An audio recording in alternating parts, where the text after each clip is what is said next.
भगवान श्री राम को मर्यादा पुरुषोत्तम के नाम से जाना जाता है। उनके धर्म में तत्परता और वाणी में मधुरता, दान में उत्साह, मित्र के साथ ईमानदारी, गुरु के प्रति नम्रता, मन में अत्यधिक गंभीरता, आचरण में पवित्रता, गुणों में जिज्ञासा, शास्त्रों में अच्छी प्रवीणता के रूप में सौंदर्य और शिव की भक्ति है।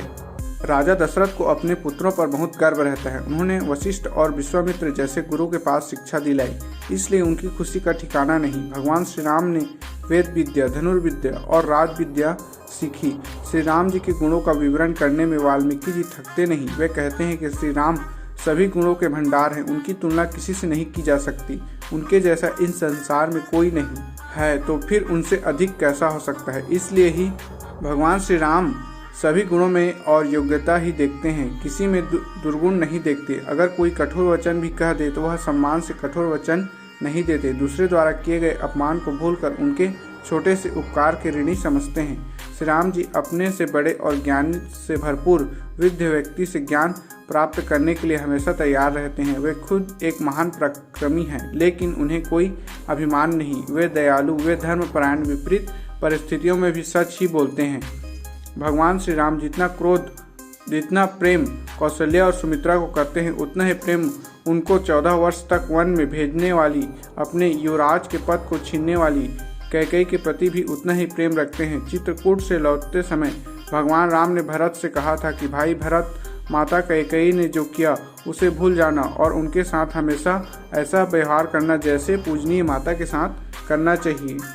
श्री राम जी ने शत्रुघ्न को समझाया था कि तुम कभी भी माता कैकेयी से क्रोधित नहीं रहोगे और हमेशा उनकी सेवा करोगे। जब वनवास के दौरान एक बार लक्ष्मण ने माता कैकेयी की निंदा की, तब श्री राम ने लक्ष्मण को कहा, तुम्हें ऐसा नहीं करना चाहिए, वह माता कौशल्या और सुमित्रा के समान ही है। भगवान श्री राम अपने पिताजी के प्रति भी उतने ही प्रेम दर्शाते थे। जब माता कैकेयी ने पिछले अधूरे वचन को पूरा करने के लिए महाराज दशरथ को मजबूर किया, तब भगवान श्री राम ने कहा, मैं पिताजी दशरथ के कहने पर आग में कूद सकता हूँ, उनके कहने पर झज्झर भी पी सकता हूँ और समुद्र में भी गिर सकता हूँ। पिताजी की आज्ञा का पालन करना ही सबसे बड़ा धर्म है। श्री राम ने अपनी माता कौशल्या को भी यह कह दिया कि मैं आपके चरणों में सिर झुकाकर क्षमा मांगता हूँ। मुझ में पिताजी के वचन को तोड़ने की हिम्मत नहीं, इसलिए मैं वन में ही जाना चाहता हूँ। इस प्रकार भगवान श्री राम सभी के लिए पूजनीय हैं। उनके अनगिनत गुण, उनके सम्मान, मर्यादा रक्षा अभी तक इस धरती पर कोई नहीं हुआ, इसलिए उनको मर्यादा पुरुषोत्तम कहा जाता है। हम सब भगवान श्री राम के नाम को जानते हैं। भगवान श्री राम, भगवान श्री कृष्ण, हनुमान जी हैं, लेकिन उनके स्वरूप, उनका आदेश, उनकी रक्षा और मानव जीवन के साथ उनका संबंध, ये सब भूल गए।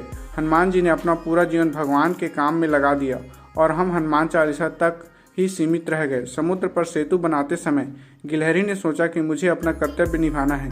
वह गिलहरी अपनी पीठ पर रेत लेकर समुद्र में डालती रही, जिससे भगवान श्री राम का काम सरल हो गया। भगवान श्री राम ने गिलहरी का पुरुषार्थ और त्याग देखा और उसकी पीठ पर हाथ घुमाया, और आज उनके बच्चों पर भी भगवान की उंगलियों के निशान देखने को मिलते हैं। तो क्या हम गिलहरी से भी छोटे हैं? जटायु की आदर्शता देखिए। जब उसने माता सीता का अपहरण होते देखा तो उसने सोचा कि मैं बूढ़ा पक्षी हूँ, क्या हुआ, मर जाऊंगा लेकिन विजयी हो जाऊंगा, और वह अपनी चोंच की मदद से रावण के साथ लड़ने लगा। इस दुनिया में कई लोग ऐसे हैं जिनको जीत नहीं मिली, हार गए, लेकिन फिर भी वह विजयी कहे। जटायु रावण के साथ लड़ते लड़ते जमीन पर गिर गया। जब भगवान श्री राम आए तो उन्होंने अपने आंसुओं से जटायु का अभिषेक किया। जटायु भगवान की छाती से चिपके हुए, आदर्श के लिए मर मिटने वाले जटायु। भगवान को पाने की यही तो रीत है। भगवान राम का प्रेम जटायु जैसे लोगों के लिए सुरक्षित है। गिलहरी जैसे श्रद्धा, हनुमान जी जैसा समर्पण, यही भगवान का स्वरूप है।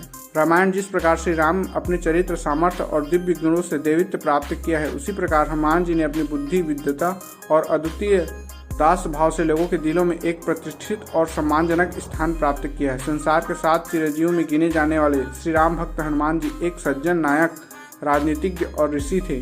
वे वेदों, उपनिषदों, मनोविज्ञान और नैतिकता के अच्छे जानकार थे। उनकी प्रवचन कला से प्रभावित हो भगवान श्री राम ने उन्हें पुरुषोत्तम की उपाधि दी थी। बुद्धिमानों में श्रेष्ठ हनुमान जी हैं।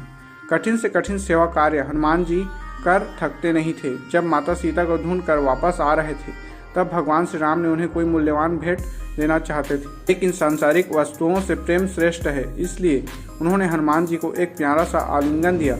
भगवान का राम जितना नेक उपकार, इतना ही नहीं, राम जी के पूछने वाले हनुमान जी हैं। हनुमान जी भी अपनी अंतरात्मा पर पारस्परिक और अनुपम प्रेम से भगवान श्री राम के हृदय सिंहासन में अपना स्थान प्राप्त किया। Thanks for watching, subscribe for more video.